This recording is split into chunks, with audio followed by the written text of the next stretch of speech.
Wherever you go, whatever you do, throw a little at it. Omax, Vest and Briefs. தமிழக சட்டப்பேரவை தேர்தலுக்கான தேதி கூடிய சீக்கிரமே அறிவிக்க போறாங்க. இதனால எல்லா கட்சிகளும் தங்களை மும்முரமா தயார்படுத்திட்டு வராங்க. அதே சமயத்துல இந்த கட்சி அவங்களையோ அந்த கட்சி இவங்களையோ மாறி மாறி குறை சொல்லி அட்டாக் பண்ணிட்டு வராங்க. இப்படி அரசியல்ல சுட சுட கிடைச்சிருக்கக்கூடிய சுவாரஸ்யமான விஷயங்களை தான் இன்றைய பக்கா பாலிடிக்ஸ்ல பார்க்க போறோம். கத்தம் கத்தம் அப்படிங்கிற மாதிரி சிஎம் ஸ்டாலின் சைகை காட்டினாரு. அதுதான் இப்போ சோஷியல் மீடியாவில் செம்மையாக வைரல் ஆகிட்டு இருக்கு. இதை பற்றி தஞ்சாவூரில் பேசினவர் என்ன சொல்லியிருக்காருன்னா, நான் எதையும் வேணும்லாம் பண்ணலங்க, பத்திரிகை நண்பர்கள் கேட்டதுக்கு தான் அப்படி ரியாக்ட் பண்ண அப்படின்னு சொல்லியிருக்காரு. எலெக்ஷன் வர்றதுக்குள்ள இன்னும் வேற என்னெல்லாம் பண்ண போறாரோ. நேற்று இரவு வரை கூட்டணி கட்சியோடு பேசி ஒரு ஒப்பந்தத்தை முடித்துவிட்டு தான், அது வெற்றிகரமாக முடித்துவிட்டு தான், எல்லோரும் பாராட்டக்கூடிய வகையை முடித்துவிட்டு தான் இன்றைக்கு நீங்கள் எல்லாம் வாட்ஸ்அப்பில் சோஷியல் மீடியாவெல்லாம் பார்த்துருக்கலாம். அந்த ஒப்பந்தத்தை முடித்துவிட்டு காரில் ஏறுகிற போது கையை எடுத்துட்டு அவருடைய சொல்லி அந்த ஆக்ஷனோடு நான் ஏறிய காட்சியை பார்த்துருப்பீங்க. அதை நான் திட்டமிட்டு செஞ்சதில்லை. இதை காரில் ஏற வருகிற போது அங்கே எதிரில் நின்று கொண்டு இருக்கக்கூடிய பத்திரிக்கை நம்பலாம் பார்த்து என்ன முடிஞ்சிச்சான்னு கேட்டாங்க. முடிஞ்சிருச்சுன்னு சொன்னேன், அவ்வளோதான். அது இன்றைக்கு ஒரே வைரலாகி எல்லாம் முடிஞ்சிச்சு, ஆல் ஃபினிஷ் அப்படின்னு சொல்கிற மாதிரி இன்றைக்கு அந்த காட்சிகள் எல்லாம் வெளியாகி கொண்டிருக்கிறது. அதையெல்லாம் நீங்கள் பார்த்துருப்பீர்கள். ஆகவே அந்த மகிழ்ச்சியோடு தான் வந்திருக்கிறேன். என் ஃப்ரெண்டை போல யாரு மச்சா, அவன் ட்ரெண்டை எல்லாம் மாற்றி வச்சான். இப்போ இந்த பாட்டு தான் எனக்கு ஞாபகத்துக்கு வருது. அதாவது அமைச்சர் அன்மேல் மகேஷோடைய ஃபேமிலி ஃபங்க்ஷனுக்கு போன சிஎம் என்ன சொல்லியிருக்காருன்னா, ஃப்ரெண்ட்ஷிப் தான் சொத்து நமக்கு அப்படிங்கிற மாதிரி பேசியிருக்காரு. எனக்கே ஃபீல் ஆகுது. அந்த வீடியோ நீங்களே பாருங்க. கழகத்தை உருவாக்குவதற்கு, கழகம் இன்றைக்கு கம்பீரமாக ஓங்கி நிற்பதற்கு காரணகர்த்தாக்களில் ஒருவராக இருந்த அன்பில் அவர்கள் கடைசி வரையில் கழகத்திற்கு தலைவர் கலைஞருக்கு பக்கபலமாக இருந்தவர். அதை தொடர்ந்து அவருடைய திருமகன், என்னுடைய ஆரோக்கிய நண்பன் அன்பில் பொய்யாமொழி அவர்கள், அவர் எனக்கு எந்த அளவுக்கு பக்கபலமாக இருந்தார் என்பது உங்களுக்கும் தெரியும். ஆக ஒரு உற்ற நண்பனாக மட்டுமல்ல, என்னுடைய வாழ்வில் ஏற்பட்டிருக்கக்கூடிய பல்வேறு வளர்ச்சிக்கு காரணகர்த்தாக்களில் ஒருவராக இருந்தவர் நம்முடைய அன்பில் பொய்யாமொழி அவர்கள். ஆகவே அப்படி தொடர்ந்தது அந்த உறவு. திமுக காங்கிரஸ் கூட்டணி பேச்சுவார்த்தை முடிஞ்சிட்டு வெளியில வந்த ஸ்டாலின் இப்படி ரியாக்ட் பண்ணியிருக்காரு. இதுக்கு பாஜகவுடைய மூத்த தலைவர் தமிழிசை சவுந்தரராஜன் என்ன சொல்லியிருக்காங்கன்னா, அதான் நீங்களே ரியாக்ஷன் பண்ணி காமிச்சிட்டீங்களே, இனிமே திமுக ஆட்சிக்கு கத்தம் கத்தம் தான். அது மட்டும் இல்லாம திமுக சொன்ன பொய்ய தெளிவா எடுத்து சொன்ன விஜயும் அவங்க சேர்த்து பாராட்டி பேசியிருக்காங்க. அதையும் பார்த்துடலாம். மேடம், இப்போ திமுக காங்கிரஸ் இடையான கூட்டணி அவ்வளோ சுமூகமாக போகல. ரெண்டு பேருக்குமான அந்த சீட்டு ஒதுக்கீடு அதில் நிறையா சமரசம் ஏற்பட்டு இருக்குன்றதெல்லாம் ஒரு பக்கம் சொல்லப்பட்டுச்சு. பாஜக நிறைய விமர்சனம் வச்சிருந்தாங்க. நேற்றைய தினம் கூட்டணி உறுதியாகி இருக்கிறது. முதல்வர் ஒரு ரியாக்ஷன் கூட கொடுத்திருந்தாரு, முடிஞ்சிருச்சு அப்படின்னு. எப்படி பாக்குறீங்க? நானும் முடிஞ்சிருச்சுன்னு தான் நினைக்கிறேன். ஆட்சி முடிஞ்சிருச்சுன்னு நினைக்கிறேன். ஆனா முடிஞ்சிருச்சு அப்படின்னு நான் அப்படிதான் எடுத்துக்கிட்டேன். ஏன்னா முதலமைச்சர் சொல்றாரு, நாம கூட விரிசல் வருமா என்று எல்லோரும் எதிர்பார்த்திருந்தார்கள். நாங்கெல்லாம் யாரும் எதிர்பார்க்கலைங்க, காங்கிரஸ்ல தான் எதிர்பார்த்துட்டு இருந்தாங்க, திமுக எதிர்பார்த்துட்டு இருந்தாங்க. அவங்க போனா சீட்டாவது நமக்கு கிடைக்கும்னு திமுக தம்பிகளும், அவங்க இருந்தா நம்மளுக்கு கிடைக்க வேண்டியது கிடைக்காது, நம்ம அடிமை. நான் கேட்கிறேன், எங்க கூட்டணி அடிமைன்னு சொல்றீங்களே, இன்னைக்கு காங்கிரஸ் திமுகவுக்கு அடிமையா, திமுக காங்கிரஸ்க்கு அடிமையாக நான் கேட்கிறேங்க. அதனால இன்னைக்கு அவங்க சேர்ந்துட்டாங்க, அது பெரிய சாதனை அப்படின்னு சொல்லிக்கிட்டு இருக்கிற நேரத்துல நீங்க தம்பி மாணிக் தாக்கூரோட ட்விட்டர் எடுத்து பாருங்க. பல பேரோட மனநிலை அப்படி இருக்குது. நிச்சயமா நாங்க நினைக்கல, முதல்வர் சொல்றாரு நாங்கெல்லாம் பிரிஞ்சிருவோம் நினைச்சிட்டு அவங்க எதிரணியில பார்த்துக்கிட்டே இருந்தாங்க. நான் அப்படிலாம் இல்லைங்க. மற்றவர்களின் தோல்வியில் வெற்றி காண்பவர்கள் நாங்கள் அல்ல, எங்களின் வெற்றி சரித்திரத்தை நாங்களே தான் எழுத போகிறோம்.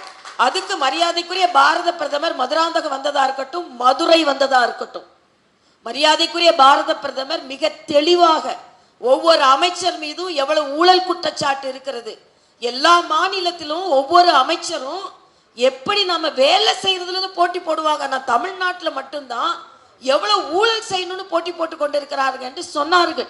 எந்த மதுரையில நின்று கொண்டிருந்தாரோ அந்த மதுரை மேயர் ஊழல் குற்றச்சாட்டுல பதவியை துறந்த சரித்திரமும் இங்கே இருக்கிறது. அதனால முதலமைச்சர் ஒரு செயற்கையான ஒரு உரிமை போராட்டத்தை அவர் ஏற்படுத்தி கொண்டிருக்கிறார். அது தம்பி வந்து டீலிங்லாம் எங்கிட்ட இல்லை. நான் ஒண்ணுதான் விஜயை பாராட்டுறேன். ஏன்னா திமுகவிடம் இருந்து என்னென்ன தவறுகள் பொய் சொன்னார்களோ அதை தெளிவாக எடுத்து சொன்னார். அது வந்து நீட்டா இருக்கட்டும், விவசாயிகளுக்கு மானிய விலை கொடுப்பதாக இருக்கட்டும், பெண்களுக்கு கேஸ் மானியம் கொடுப்பதாக இருக்கட்டும், அதெல்லாம் தெளிவாக சொன்னார். அதனால அவரின் திமுக எதிர்ப்பு கருத்தை நான் வலிமையாக ஏற்றுக்கொள்கிறேன். மக்களும் அதை வலிமையாக ஏற்றுக்கொள்வார்கள். அது டீலு ஸ்டீல் எல்லாம் ஒன்றும் கிடையாது. தம்பிக்கே தெரியும், சும்மா பேசணும், விளையாட்டா பேசுறாரு, அவ்வளவுதான். சட்டமன்ற தேர்தலில் 2வது முறையா ஜெயிச்சு ஸ்டாலின் முதலமைச்சர் ஆவாரு. அது மட்டும் இல்லாம என்னையும் என்னோட சேர்ந்தவங்களையும் தாய் உள்ளத்தோட திமுகவில் சேர்த்ததுக்கு ரொம்பவே நன்றி அப்படிங்கிற மாதிரி பேசியிருக்காரு முன்னாள் முதலமைச்சர் OPS. இத்தனை வருஷம் திமுகவை என்னெல்லாம் ரோஸ் பண்ணீங்க, என்ன இப்ப இப்படி மாறிட்டீங்களே அப்படின்னு நான் சொல்லல, வெளியில பேசிக்கிறாங்க. வருகின்ற சட்டமன்ற பொதுத் தேர்தலில் 2ஆம் முறையாக நம்முடைய தலைமைதான் தமிழகத்தினுடைய முதலமைச்சராக வர வேண்டும் என்ற நிலை அனைத்து தரப்பட்டவர்களும் பேசிக் கொண்டிருக்கிறார். அதிலும் குறிப்பாக என்னோடு கடந்த 3 ஆண்டு காலம் பயணித்தவர்களை தாயில்லத்தோடு திராவிட முன்னேற்ற கழகத்தில் இணைத்திருக்கின்ற நம்முடைய தளபதி அவர்களுக்கு நான் இன்றைக்கு நன்றி சொல்வதற்கு கடமைப்பட்டிருக்கிறேன்.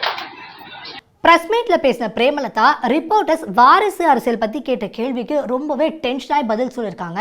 அப்படி என்ன சொன்னாங்கன்னா, விமர்சனம் பண்றவங்க விமர்சனம் பண்ணிட்டே தாங்க இருப்பாங்க. ஏன் சுத்தீஷ் இந்த கட்சிக்காக பாடுபடலையா, உழைக்கலையா, அவருக்கு உரிமை இல்லையா, இதை எப்படி நீங்க வந்து வாரிசு அரசியல்னு சொல்ல முடியும் அப்படின்னு டென்ஷனாய் பதில் சொல்லியிருக்காங்க. பாவம் டென்ஷன்ல அவங்க 2026க்கு பதில் வருஷத்தையே மாத்தி 2021ன்னு சொல்லிட்டாங்க. அவங்க வேற என்னெல்லாம் பேசியிருக்காங்கன்னு பார்த்துட்டு வரலாம். இன்றைக்கு தேசிய முற்போக்கு திராவிட கழகத்தின் சார்பாக 2026 ராஜ்யசபா தேர்தலிலே போட்டியிடுகின்ற கழகத்தினுடைய பொருளாளர் LK சுதீஷ் அவர்கள் கேப்டனுடைய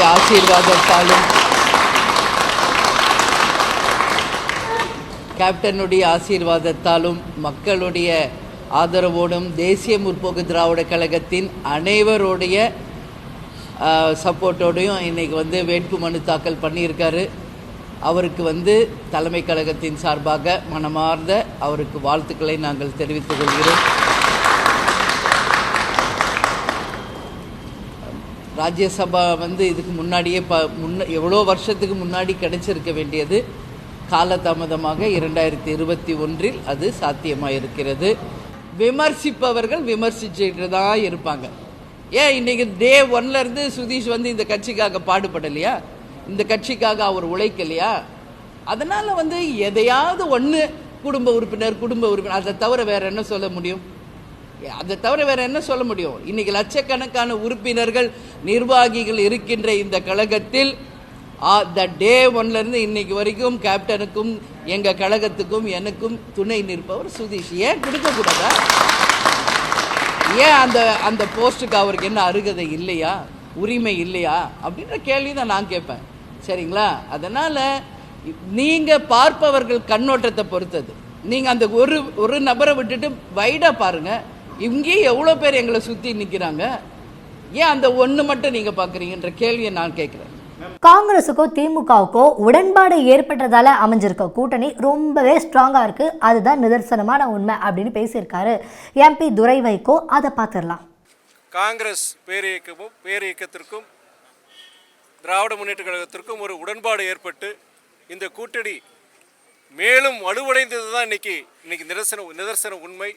அதில் இந்த கூட்டணியை பொறுத்த வரைக்கும் ஏற்கனவே வலுவான கூட்டணி இன்று பிற இயக்கங்கள் வந்துள்ள இனியும் ஒரு வலுவான கூட்டணியாக அமைந்து விட்டது. திமுகவை விரட்டுறதுக்கு மக்கள் ரெடியா இருக்காங்க. ஆனா எது எப்படியோங்க, எங்களால் தான் காங்கிரஸுக்கு கூடுதலா சீட்டு கிடைச்சிருக்கு. அது மட்டும் இல்லாம தாவேகா தனியா போட்டி போடுமா இல்ல கூட்டணி வைக்குமா அப்படிங்கறத வெயிட் பண்ணி பாருங்க அப்படின்னு சொல்லியிருக்காரு தாவேகாவுடைய தலைமை ஒருங்கிணைப்பாளர் செங்கோட்டையன். தொடர்ந்து காங்கிரஸ் என்றைக்குமே திமுகவோட கூட்டணி தான் இருக்கிறது. சில மனமாச்சரியங்கள் வந்திருக்கிறது. எங்களால் அவருக்கு பயன் கிடைத்திருக்கிறது, அவ்வளவுதான். ஒவ்வொரு கட்சியும் இன்றைக்கு என்டிஏ கூட்டணியாக இருந்தாலும் சரி, திமுக கூட்டணியாக இருந்தாலும் எங்களை காட்டி கூடுதல் சீட்டு பெறுகிற அளவுக்கு தான் நிலை இருக்கிறது. ஆகவே எங்களிடத்திலே வந்து விடுவோம் என்று சொல்லி கூடுதல் சீட்டு பெற்றிருக்கிறார். தனித்து போட்டியிட தயாராக இருக்கா? பொறுத்திருந்து பாருங்கள், தனித்தா வலிமையான கூட்டணி என்பதை நீங்க காணப்போகிறீங்க. திமுக எப்பவுமே 2வது முறையா ஆட்சி அமைச்சதா வரலாறே இல்லைன்னு விஜய் சொன்னாரே, அதுக்கு நீங்க என்ன சார் சொல்றீங்க அப்படின்னு முன்னாள் அமைச்சர் செந்தில் பாலாஜி கிட்ட கேட்டதுக்கு அவர் ஒரு பதில் சொல்லியிருக்காரு. இருந்தாலும் உங்களுக்கு இவ்வளோ கான்ஃபிடென்ட் இருக்கக்கூடாது சார். அவர் என்ன சொன்னார்னு நீங்களே பாருங்க. திமுக 2வது வெற்றி பெறாதுன்னு சொல்லி விஷயம் சொல்றாரு. நாங்க மக்களை பாக்குறவங்களை பத்தி பேசிட்டு இருக்கோம்.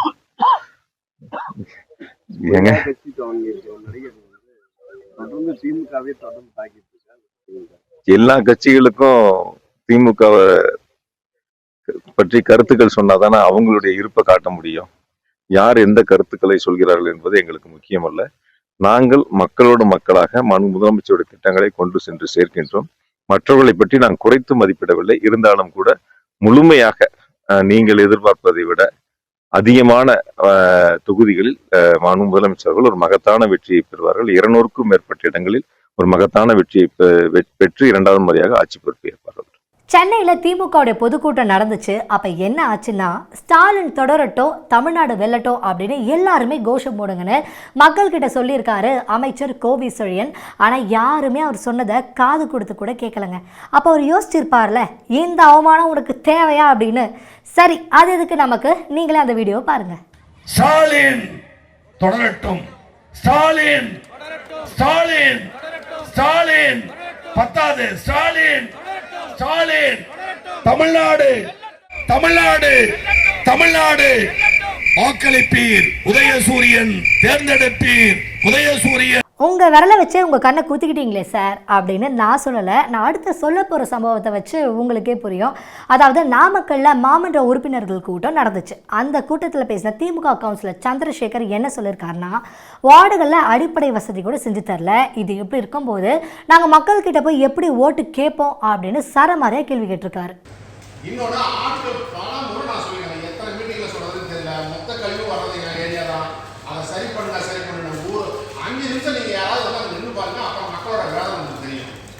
மழை வந்தால் தண்ணி உள்ளே பூந்துடும்.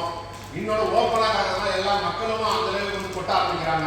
மொத்த கழிவும் அங்கே தான் நிற்கிது. ஒரு 5 நிமிஷம் 10 நிமிஷம் நீங்கள் யாராவது வந்து நின்றுங்க. சரியாக இருந்ததுன்னா அந்த குடும்பம் நடத்த முடியும்னா சொல்லுங்கள். நீங்கள் பூங்கா திறக்கிறீங்க, எல்லா வேலையும் செய்கிறீங்க, மக்கள் வாழ்வாதாரத்துக்காக கிட்டத்தட்ட 3-4 வருஷமாக நான் கேட்டுருக்கேன். இதை செய்வீங்க எந்த நடவடிக்கையும் இல்லை. அதே மாதிரி ஆட்களை சேர்த்து கொடுங்க. அந்த ஏரியா வந்து பாருங்கன்னா 2 ஆம்பளை தான் இருக்கிறாங்க. அது வந்து ஏரியாவில் 2 ஆம்பளை வச்சு எந்த வேலையுமே செய்ய முடியாதுங்க. நான் வந்து ஏரியாவுக்குள்ள ஓட்டு கேட்க போக முடியாது. இப்போ வர சட்டமன்றத்தில் கூட என்னால் பேஸ் பண்ண முடியாது. ஏன்னா எத்தனை தடவை நான் வந்து கோரிக்கை வச்சுக்கிட்டே இருக்கிறேன், சொல்லிக்கிட்டே தான் இருக்கிறேன். அவ்வளோதான், அந்த மீட்டிங் வந்து அதோட முடிஞ்சு போச்சு. அடுத்த மீட்டிங் வந்து நான் பேச போகிறேன். எந்த நடவடிக்கையும் இல்லை.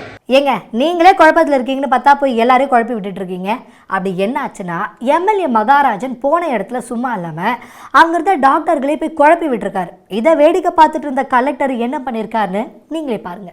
எழுதி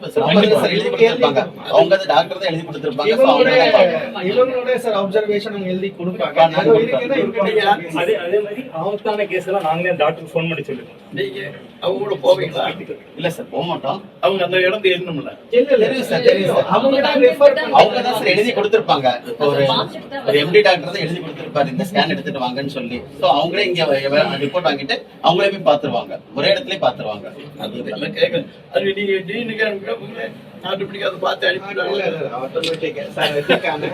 இதுக்கான ப்ராப்பர்லி டைரக்டா எந்த டாக்டர் பார்க்க மாட்டாங்க. தலைவலி இருக்கு, இல்ல இது இருக்கு, அந்த டாக்டர் பார்த்துட்டு அதுக்கப்புறம் தான் அவங்க ரெஃபர் பண்ணுவாங்க. அவங்க ரெஃபர் கேசஸ் மேக்ஸிமம் தான் வரும்.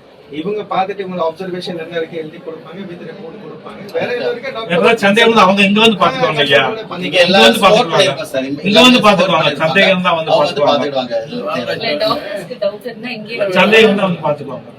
பூராமே கராம ஏரியா, பூராமே கராம ஏரியா. அதனாலதான் சொல்றேன். இப்ப டாக்டர் எழுதி கொடுத்துருக்காங்க, அவங்க பேஷண்ட் வரமாட்டான். அவங்க வந்து இப்போ எழுதுக்கு போறாங்க, அவங்களுக்கு கூட்டுக்கு வர அவனே பழுக்கு முடிச்சுக்கிட்டே நிற்பான். எக்ஸ்ரே தேவையில்லாத பண்ணக்கூடாது நம்மளே சொல்லுவோம். அதனால தான் நம்ம உள்ள போகிறோம். அந்த மாதிரி இருக்கு. ஸோ தேவை இருக்குன்னா பண்ணுவாங்க, அந்த மாதிரி இருக்கு. பட் இது கொஞ்சம் நீங்க பாப்புலரைஸ் பண்ணணும். ஏன்னா மக்கள் சில பேருக்குன்னா இது ஃபெசிலிட்டி இப்போ வந்துருச்சா அது தெரியலன்னா அவங்க இதுக்கு வரமாட்டாங்க, காமிக்கிறதுக்கு வரமாட்டாங்க. இப்படி பல அமர்க்கலமான சம்பவங்களை பக்கா பாலிடிக்ஸ்ல பார்த்தோம். அடுத்து வேற ஒரு பக்கா பாலிடிக்ஸ் பகுதியில் சந்திக்கலாம்.